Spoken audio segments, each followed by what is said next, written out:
Hey, Karma Collector here. Listen, I'm not trying to make a big thing of this. I'm just trying to let you all know because of the spiritual aspect of it and the fact that it is a Dee Dee Blanchard was taken out due to a torture ritual that culminated in a Judas sacrifice of her taking her life, and that's the only reason I have anything to do with this case, man. I wasn't on social media before ever. I mean, I watched YouTube videos before, but not about this ever, really. No.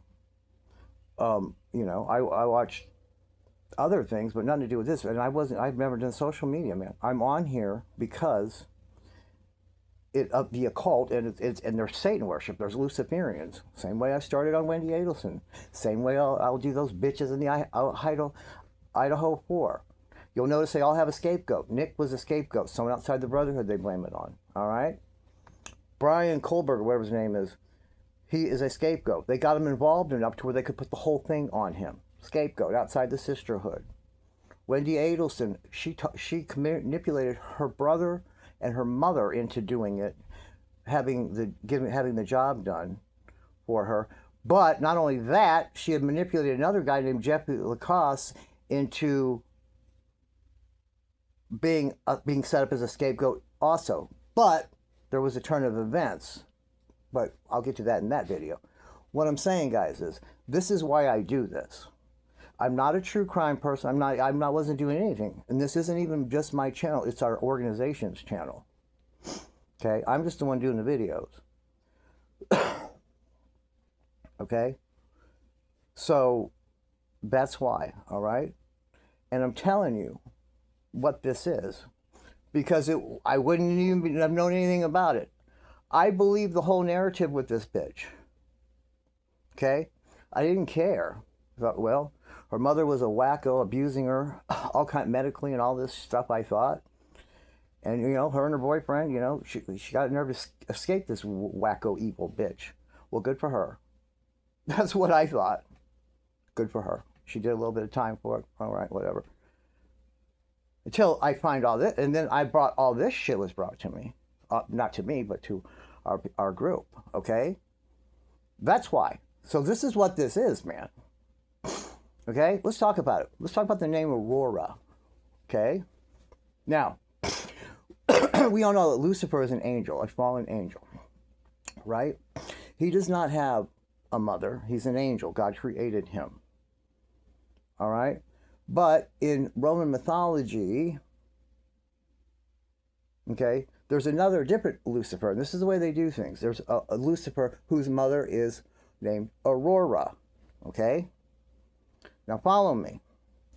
Also, there was a TV show, believe it or not, this is how ballsy they are. There was a TV show called Lucifer that was on regular television, man. All right? And in the program, he had a daughter named Aurora, and they called her Rory, okay? Aurora is it also means like dawn and a new beginning and all this shit. But when you're talking about a cult, it's Lucifer's mother or daughter, okay? Now, listen, the night of the sacrifice and ritual, out of all the people there, 3 of them that I know of are tied to the name Aurora, paying an homage to Lucifer. Okay, that's what that is. That's all that is, all right? We've got Kim Blanchard, David's wife, both Luciferians. They're the ones that got Gypsy into it, okay? She's in a witch's coven, all right? She has a daughter from her previous marriage named Aurora. Bryan Rodgers, a.k.a. Ace Banister, he has a daughter named Aurora, and I got a picture of her, man. It was like her first day of school. She was waiting for the bus or something with her mother. I got Aurora.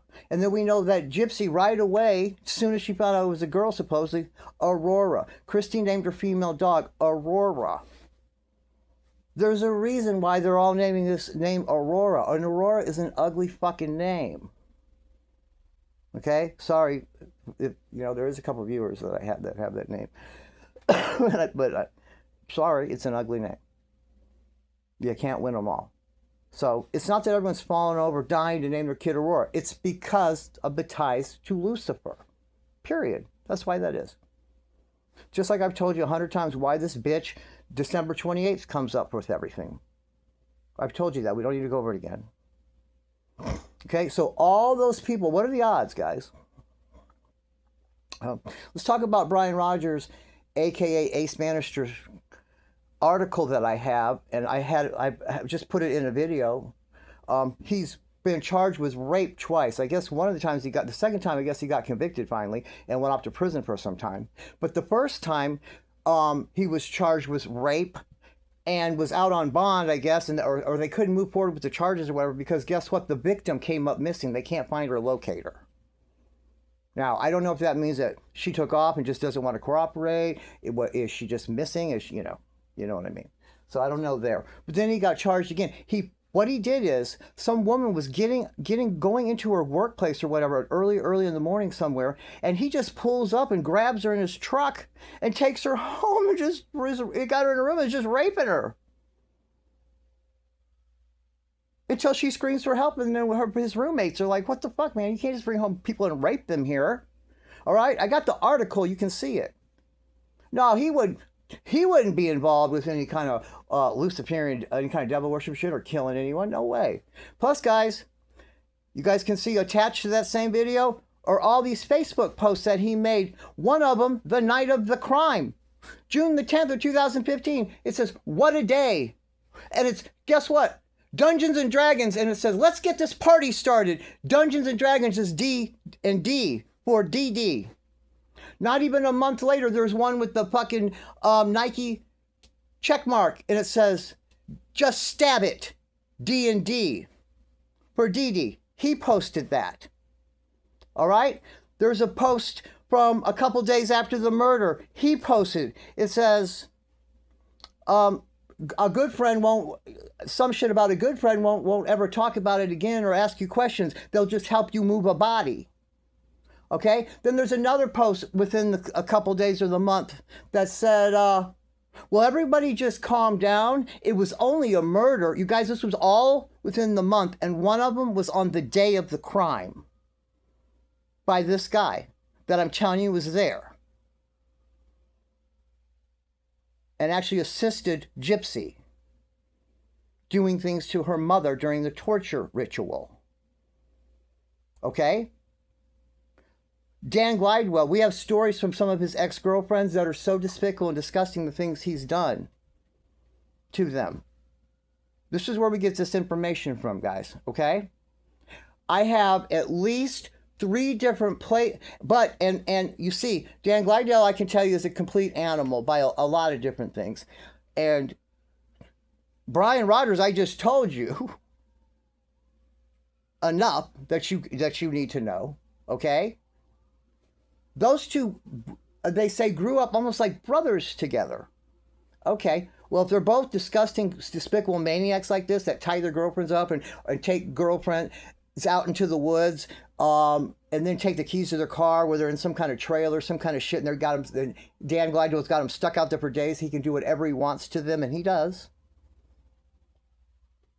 You know, and then threatens, "We'll kill you and we'll do this to you and do all that to you." Type meal. Well, they were raised, and then the other one who we know is a known rapist. Well, they were raised together. Well, that just tells me if they grew up like that, who knows what they saw as children? They were raised together. What? They probably had 2 fucking trashy ass single mothers that were fucking whores and drug addicts. I don't know the story. Maybe I'm wrong. That you're just letting their kids run, yeah, it's just wherever they could throw the boys one night together. But as they grew up,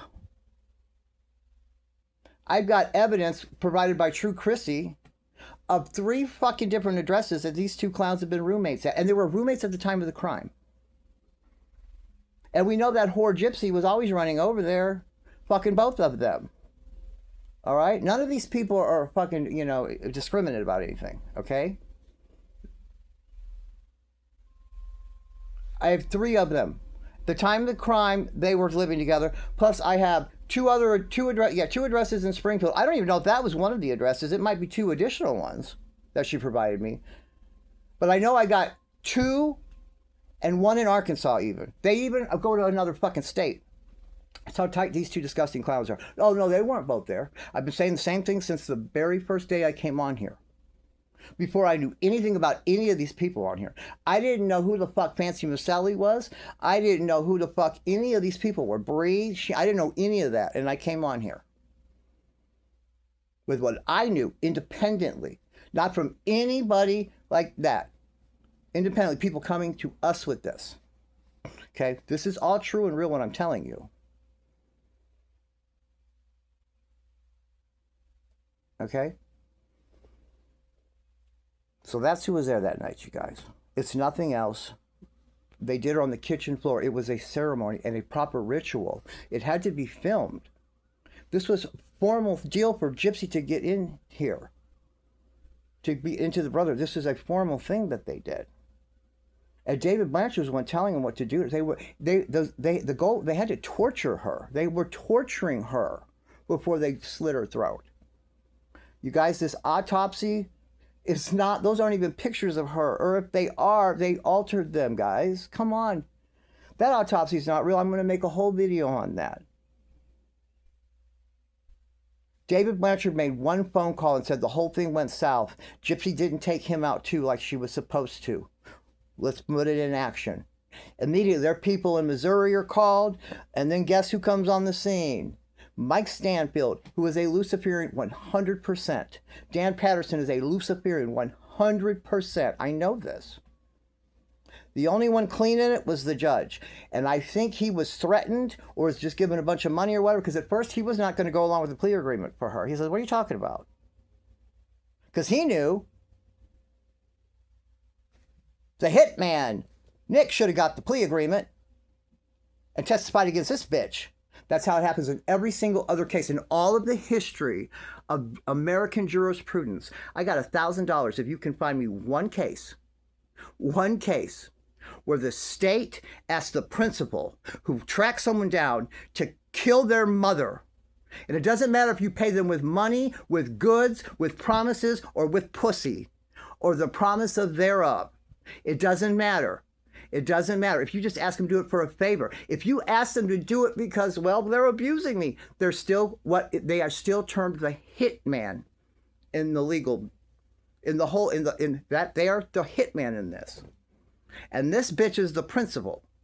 There is no case in all of American jurisprudence, the history thereof, I hate to be like this, where they asked the person who sought out someone to kill their mother to testify against the fucking hitman so they can get life in prison. The hitman who was minding his own business and wouldn't have done it at all. And she was the one wanted her mother dead, and if not for him, she would have found someone else, and they know that, and that's how the law looks at it.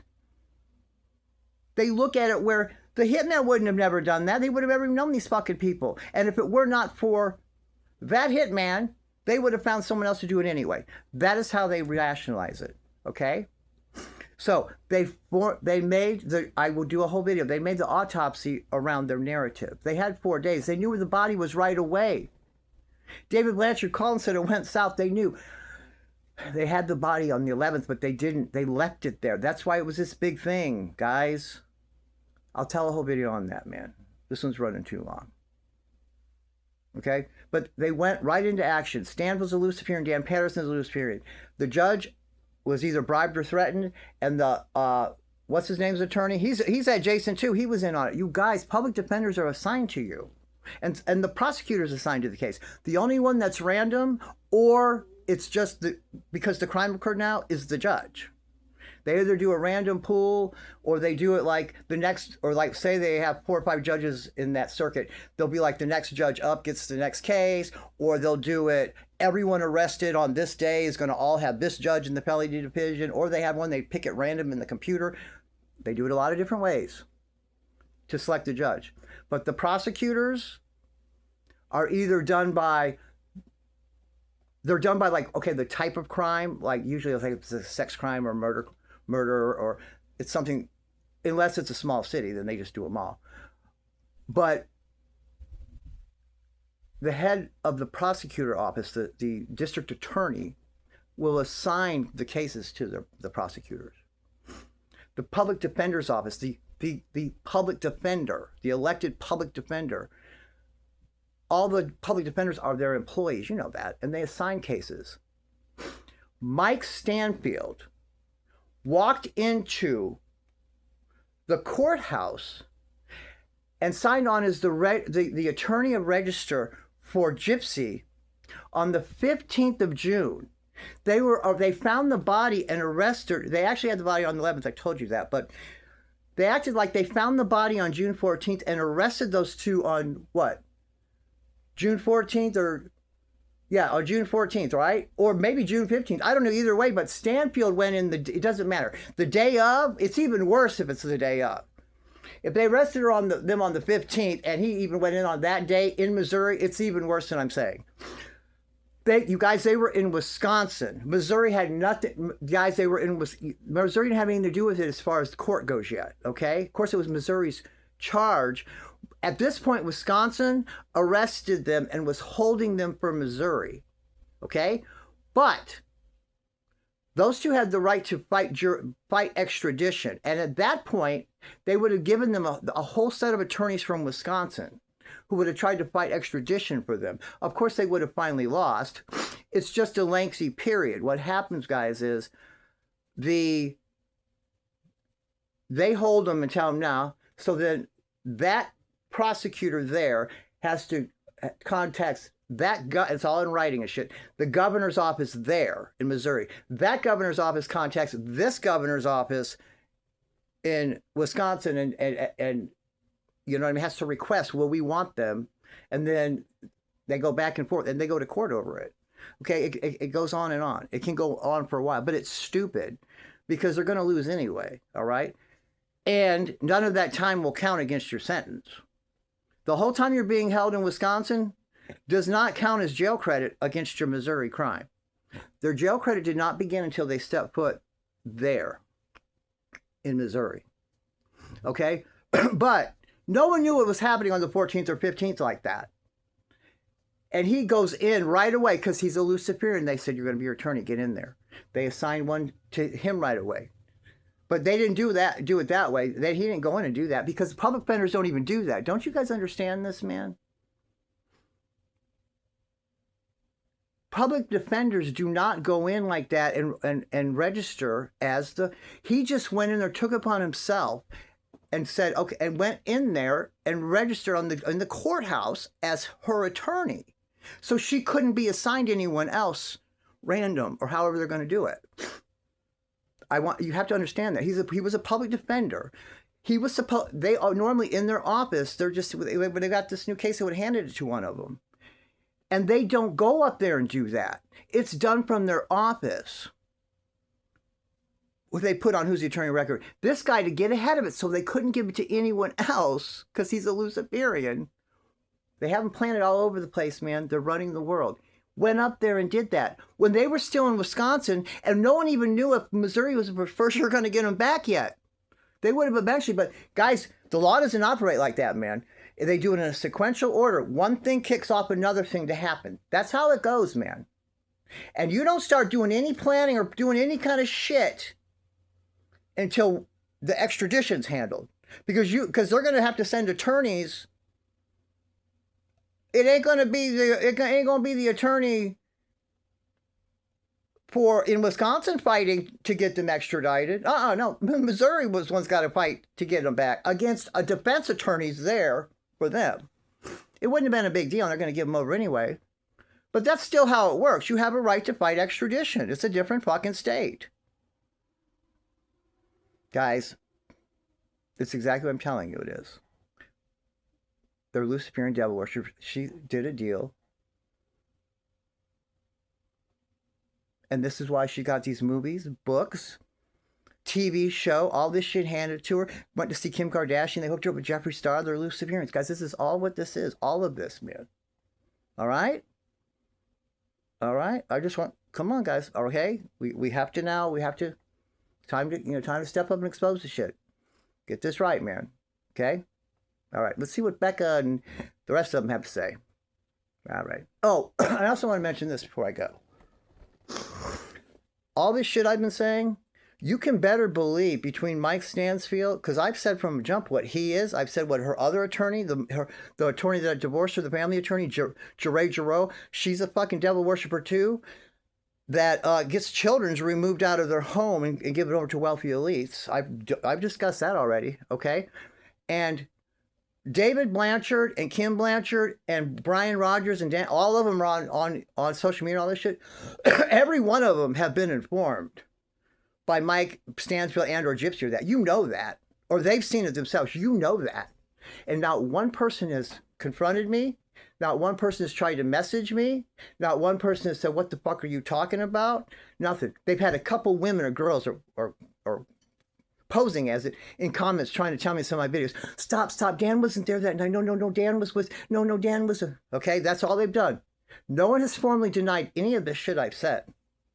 They all know I've been saying it about them. Gypsy, none of them have formally denied any of this. Keep that in mind, guys. That's important too.